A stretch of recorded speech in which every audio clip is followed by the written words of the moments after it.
I came across a touching video by an older man. His life was falling apart.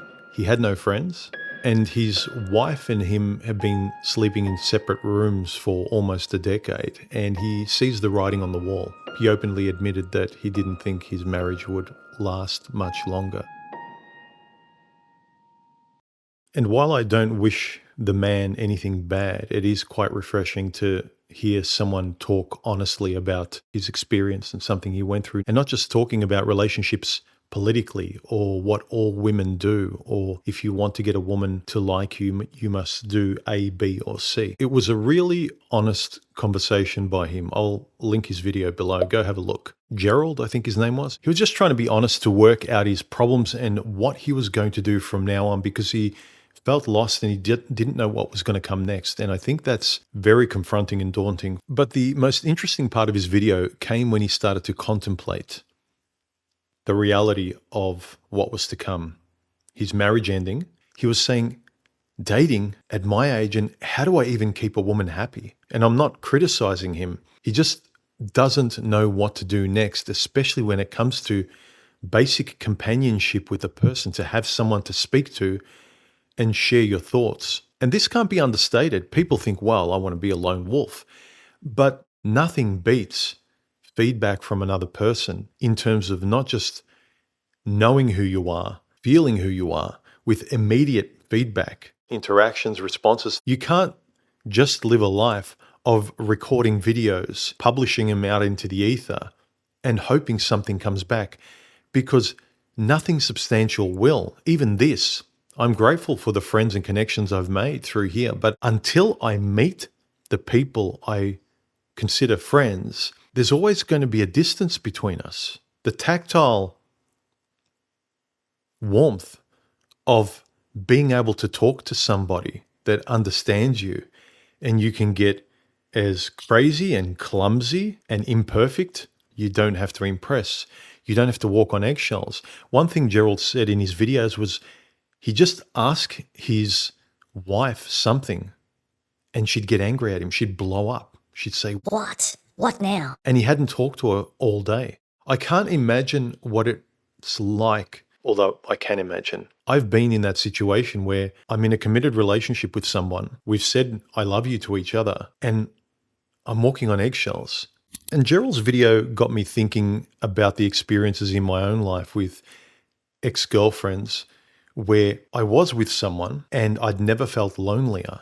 It's a very strange feeling that fucks with your head. You feel alone and nervous around somebody you should trust and feel comfortable with. You don't sleep well. You try not to move too much in bed. You're careful to avoid certain topics. You perform your way very carefully through conversations. You feel like you're disarming a bomb, and you know it's wrong.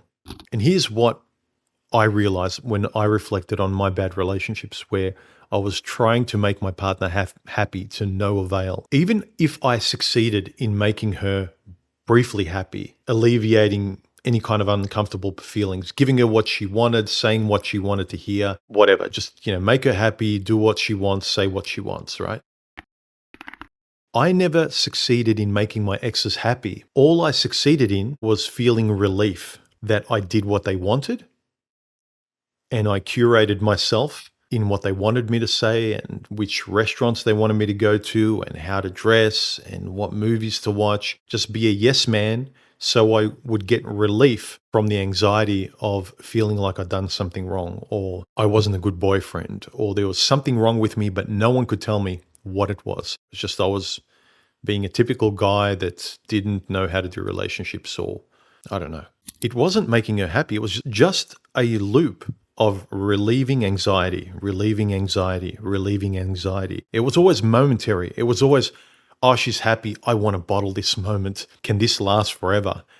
And that should tell you something, where the moments I was happy with her, I really noticed it and wanted to bottle it. And I realized this should be normal. You can't make your partner happy. You can only get momentary relief by doing or saying what they want you to say, or getting out of their way so they can be happy without you. And I used to call that love, like many people do. relieve the pressure. The relief feels good, and I call that love. No, it's not love. And I realize that men are hardwired to love women and to feel validated by doing a good job and making women in society and everyone around them smile. And then you feel like they're happy, I'm happy. So it's almost like you don't give yourself permission to be happy until someone else is. It's an unfortunate thing that men have hardwired into us. It's similar to the whole happy wife, happy life thing that I've talked about before, where you'd better make us happy or you won't be allowed to be.